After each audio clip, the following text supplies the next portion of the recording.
आपके जहन में लगातार ये सवाल है कि दिल्ली कैसे डूब गई। आपके जहन में सवाल है कि आईटीओ बैराज के जो 5 गेट हैं वो आखिरकार क्यों जाम पड़े हैं, सालों से क्यों जाम पड़े हैं, कौन उनका रखरखाव करता है, कौन मेंटेनेंस करता है, किसकी जिम्मेदारी है, दिल्ली की कि हरियाणा की। ये तमाम सारे सवाल आपके मन में कौंध रहे हैं और आज इन सवालों का जवाब हमारे संवाददाता वीरेश पांडे निकाल करके लाए हैं। हम आपको ये पूरी खबर बता रहे हैं।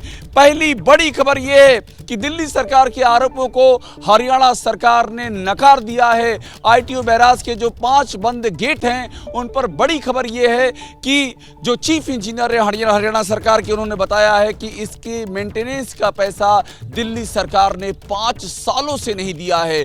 सबसे बड़ी और अहम बात यही है कि वो कह रहे हैं कि 5 सालों से दिल्ली सरकार ने इसके मेंटेनेंस के पैसे नहीं दिए हैं, इसके बाद भी हमने इसका मेंटेनेंस किया है। ये दिल्ली सरकार की जिम्मेदारी है। वो 5 साल से हमको पैसे नहीं दे रहे हैं और साथ में ये भी कहा है कि जो पानी है ये पानी आईटीओ बैराज के चलते ओवरफ्लो नहीं हुआ है। वीरेश पांडे की इस पूरी बातचीत को सुनिए। दिल्ली डूबने के लिए कौन है जिम्मेदार? आईटीओ बैराज के चीफ इंजीनियर, हरियाणा सरकार के चीफ इंजीनियर संदीप तनेजा हमारे साथ हैं, जिनके ऊपर आरोप ये लगाया जा रहा है दिल्ली सरकार की तरफ से कि आईटीओ बैराज का गेट नहीं खुला, जिसकी वजह से दिल्ली डूब गई। अपना पक्ष रखिए। नमस्कार जी। पहली बात तो जो मैं आपको कहना चाहूँगा वो हरियाणा का मैं पक्ष रख रहा हूँ। जो दिल्ली सरकार द्वारा प्रचार करा जा रहा है कि हरियाणा ने जानबूझकर दिल्ली को डुबोया है, ये बिल्कुल तथ्य पे नहीं है। सबसे पहले तो यमुना, जो हथनीकुंड बराज से पहले ईस्टर्न यमुना कैनाल और वेस्टर्न यमुना कैनाल लगती है, उसको ड्यूरिंग रेनी सीजन, क्योंकि जो कैपेसिटी जो है उनकी लिमिटेड कैपेसिटी से ज़्यादा पानी आता है, उन्हें बंद कर दिया जाता है। और बराज की कैपेसिटी हमारी 70 लाख से पहले थी। हम 1 लाख क्यूसेक से जब फालतू पानी आता है, हम उसमें एक्स्ट्रा पानी आता है, उसे यमुना में छोड़ देते हैं। ये बराज है, डैम नहीं है, स्टोरेज कैपेसिटी नहीं है। इसलिए जब भी 1 लाख क्यूसेक से ज़्यादा पानी आए, एक्सेस पानी आएगा, हमें उसे जो उसमें यमुना में छोड़ना ही पड़ेगा। और उसके बाद मैं आपको ये बताना चाहता हूँ कि भाई हरियाणा ने ये कहते हैं कि ऐसा कर दिया कि दिल्ली को डुबो दिया। सबसे पहले तो आप सुनिए कि जब ये पानी यमुनानगर में से छूटा तो यमुनानगर में फ्लडिंग की प्रॉब्लम हुई। फिर वो फ्लडिंग की प्रॉब्लम हमारी करनाल में आई, वो हमारी पानीपत में आई, फिर वो हमारी सोनीपत में आई, फिर वो दिल्ली में आई। कोई सरकार क्या अपने प्रदेश का नुकसान करके दूसरे प्रदेश का नुकसान करेगी? नहीं तो कहा जा रहा है कि आपके विभाग की नाकामी ने दिल्ली को डुबोया। हाँ, अब उसके बाद आप आइए कि जो है 10 साल से यमुना की डिसिल्टिंग नहीं करी गई। 10 साल हो गए, कैपेसिटी रिड्यूस होगी। 1978 में जो फ्लड आया था तब यमुना की विड्थ जो है, ये जो एम्बैंकमेंट बनी है, जो रोड्स हैं हमारी, जो मयूर विहार पे है, जो हमारी बाईपास रोड है, इससे यमुना की कैपेसिटी कम हो गई है, क्योंकि दोनों तरफ एम्बैंकमेंट बन गई। पहले यमुना की विड्थ ज़्यादा थी, इसलिए डिस्चार्ज वो ज़्यादा जो कैरी कर लेती थी। अब वो हमने उसे जो है दिल्ली उसे हमने चैनलाइज कर दिया है। इतने दिनों से गेट बंद हैं, तो वो गेट खोले क्यों नहीं गए? देखिए, ऐसा है, ये प्राकृतिक आपदा है जो बता के नहीं आई थी, ठीक है जी। उसके कारण हमारे पास वहाँ 32 गेट हैं, जिसमें सिर्फ 5 ऑपरेशनल ये कहते हैं नहीं है, ठीक है। अब आप देखिए कि जो 5 गेट हैं जो ऑपरेशनल नहीं है, उसके सामने जंगल है। आप साइट पे जाके देखिए, 10 फुट की सिल्ट है, वहाँ से डिस्चार्ज पास ही नहीं होता। पिछले 45 के बाद वहाँ से डिस्चार्ज पास नहीं हुआ। और उसके बाद आप देखिए, जो 5 गेट ये कह रहे हमने खोले नहीं हैं। अब आप साइट पे जाइए, अगर कोई हमने बराज बनाया है उसमें हमारे 32 गेट हैं। अगर कभी हम 3 गेट में से पानी निकाल देते हैं, 5 में से भी, 10 में भी, डिपेंडिंग ऑन कितना डिस्चार्ज उसमें से जा रहा है। वो 5 गेट नहीं खुलने के बावजूद भी हमारे पास 2 फुट फ्री बोर्ड है। फ्री बोर्ड मीन्स हमारा जो बॉटम ऑफ स्लैब है आईटीओ का, उसके नीचे भी 2 फुट पानी था। अभी और भी पानी बच जाता, उसमें आ जाता तो वो भी पास हो जाता, उसमें कोई भी आपदा नहीं थी। अभी भी उसमें पानी जो ये ओवरफ्लो करा है। सवाल ये है कि 48 घंटे से जद्दोजहद की जा रही थी, वो गेट नहीं खुल पाया। सेना के जवान आए, नेवी के जवान मुंबई से बुलाए गए, तो एक गेट खुला। तो ये लोग खोल सकते हैं, तो आप लोग क्यों नहीं? हमने एक गेट परसों हमने उसे खोलना तैयार करा था, कल खोल दिया था। थोड़ा सा पानी कम हुआ, हमने खुलवाया वो गेट। और उसके अलावा डाइवर भी हमने बुलाए हुए हैं जो वहाँ गेट खोल रहे हैं। तो गेट एक खुला है, वो नेवी ने नहीं, आपने नहीं? इरिगेशन डिपार्टमेंट ने, हरियाणा इरिगेशन डिपार्टमेंट ने खुलवाया है। अच्छा, नेवी ने नहीं खुलवाया? अभी हमने खुलवाया, जो कल खुलवाया। और सबसे बात, मुंबई से जो नेवी आई है उसने कोई गेट अभी तक खोला है? नहीं खोला। अच्छा। हाँ जी। तो आप अभी तक वो कामयाब नहीं हो पाए। नहीं, हमने कल एक गेट खुलवा दिया, 4 रह गए हैं, वो भी हम आज कल में खुलवा देंगे। सबसे जो बात है महत्वपूर्ण, सेना के और नेवी के जवान तो वहाँ कोशिश कर रहे हैं। देखिए वो आज आए हैं, हमने गेट तो कल खोल दिया था और 2-4 गेट रह गए, हम 2 दिन में खुलवा देंगे। और तो कल से आए हुए हैं।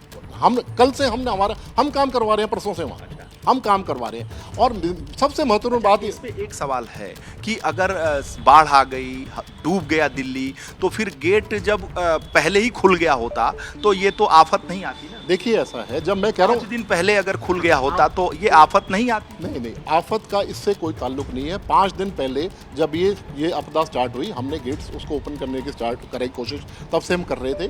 पानी ज़्यादा था तब नहीं हुआ। लेकिन आप सबसे महत्वपूर्ण बात ये कि 2 फुट का फ्री बोर्ड है। 2 फुट का फ्री बोर्ड का मतलब है अभी वहाँ 1 लाख क्यूसेक भी और पानी होता तो पास हो जाता।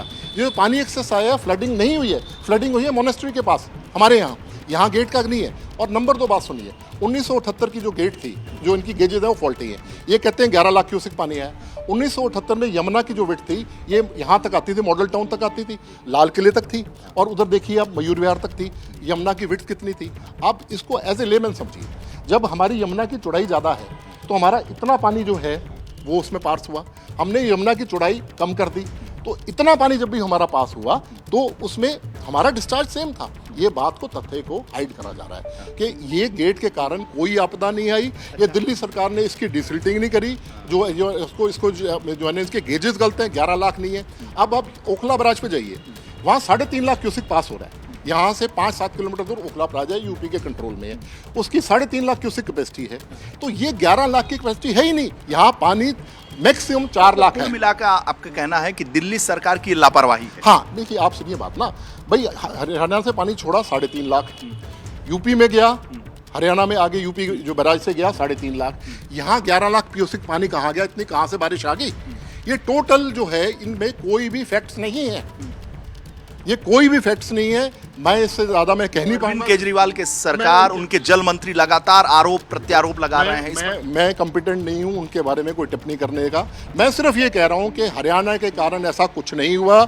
आज की डेट में भी पानी जब आया वो 27 गेटों में पूरा पास हुआ है। 2 फुट का फ्री बोर्ड था, लाख से 1.5-2 लाख क्यूसेक और भी पानी पास हो गया। साहब, ये कहना है कि जो गेट है ये कितनी बड़ी जहमत है, उसको हमेशा खोलते उठाते रहना चाहिए, प्रैक्टिस में रहना चाहिए, ताकि जब जरूरत हो, यानी 5-7 दिन पहले जब ये बाढ़ आई उसी समय उठा बैठा दिए होते तो ये आफत ना आती, पानी ना भरता, बाढ़ ना आती, दिल्ली सुरक्षित रहे। ये बराज किस लिए बना? ये इंद्रग्रस्त IPGCL के लिए पानी देने के लिए बना। वो डिफंक्ट हो गया, ठीक है जी, वो डिफंक्ट हो गया। इसके बराज जो है हमने सिर्फ तब बनाया था कि गेट डाल के पानी जब लेवल कम उनको दे दिया जाए।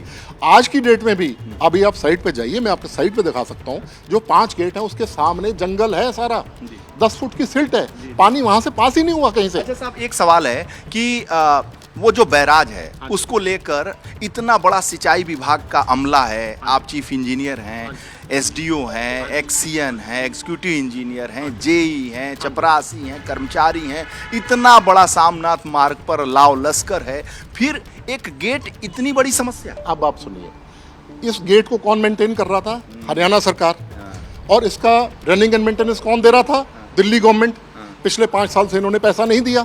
हमने इन्हें कई बार लिखा है कि आप अपनी रिस्पॉन्सिबिलिटी से नहीं जा सकते, आप सरकार को पैसे दीजिए, हम मेंटेनेंस करेंगे। उसके बावजूद भी हमने सरकार से पैसे लेके इस आपदा में इसको फिर भी मेंटेन करवा रहे हैं। ये दिल्ली गवर्नमेंट की रिस्पॉन्सिबिलिटी है हमारे को इसको पैसे दे रनिंग में। मैं अपनी रिस्पॉन्सिबिलिटी, मतलब मेंटेनेंस का जो जिम्मेदारी है वो दिल्ली सरकार की है। दिल्ली गवर्नमेंट डिपॉजिट वर्क करती है, हम डिपॉजिट वर्क कराते हैं, वो दे ही नहीं रहे हैं, 5 साल से नहीं दे रहे हैं हमारे को। उसके बावजूद भी हम गेट मेंटेन कर रहे हैं, हमारा पत्र व्यवहार चल रहा है। हम उन्हें यही कह रहे हैं कि आप अपनी रिस्पॉन्सिबिलिटी से शर्कवे नहीं कर सकते। आप एक दिन लिख दीजिए कि पत्रकारिता कोई इमोशन नहीं है, ना अपना कोई ज्ञान देना है और ना कोई विचार थोपना है। पत्रकारिता क्या है? पत्रकारिता का मतलब है सही जानकारी इकट्ठा करना और तथ्य बताना। पत्रकारिता आज जितने महत्वपूर्ण दौर में है, शायद पहले नहीं थी। इस दौर से निकलने के लिए सिर्फ सच दिखाने की जरूरत है, वो सच जो आपके हित को आगे रखे। इसलिए अब रात 9 बजे प्राइम टाइम नहीं होगा, ये आपका टाइम है। जगविंदर पटियाल के साथ देखिए पब्लिक इंटरेस्ट 17 जुलाई से सोमवार से शुक्रवार रात 9 बजे सिर्फ एबीपी न्यूज पर।